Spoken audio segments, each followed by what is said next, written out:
A major development in a 35-year-old cold case in Madison today. The skeleton found in a local store chimney in 1989 has been identified through modern DNA technology. As a Madison Magazine journalist tells our Arman Rahman, it's a mystery that caught the whole city's attention all these years. Arman? That's right, Brady. Of Ronnie Joe Kirk were found in the music store chimney alongside a paisley dress, a shag sweater, an iron cross necklace, and pointed shoes. Journalist Doug Moe says after following it for years, it gives him hope for other cold cases in the city.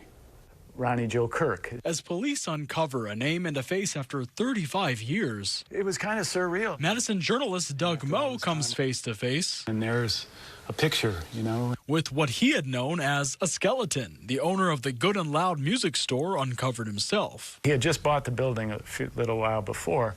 There was a leak in a pipe, and so he had a flashlight at the end of the pipe leading up to the chimney, and he looks, and it's a skull and a shoulder bone. Moe interviewed the owner while first covering the skeleton in the chimney case 2 years ago for a feature story in Madison Magazine. I followed it peripherally ever since it happened as a journalist in Madison. But as he dug into it, he said what drew him even more was how the DNA Doe Project extracted evidence from hair found in the chimney in 2019. It was a good story anyway, but once I found out that there indeed some of this DNA evidence had been sent to a lab in California, that really opened my eyes. Over the years, he says he kept following up with Detective Jim Gran, and after he died, Detective Lindsay Ludden, right up until Monday's press conference. She said something to the effect that, when I found out who this person was, I thought I'd feel relief, and certainly she feels accomplishment.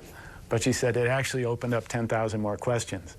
Moe is also left with questions, like what brought Kirk from Oklahoma to Madison, and of course, how he died and ended up in a narrow chimney. But Moe says now the story has some hope. And that's the first big step in maybe actually closing the case. Kirk's family says they ask for privacy as the investigation continues. Anyone with information is asked to reach out to the Madison Police Department.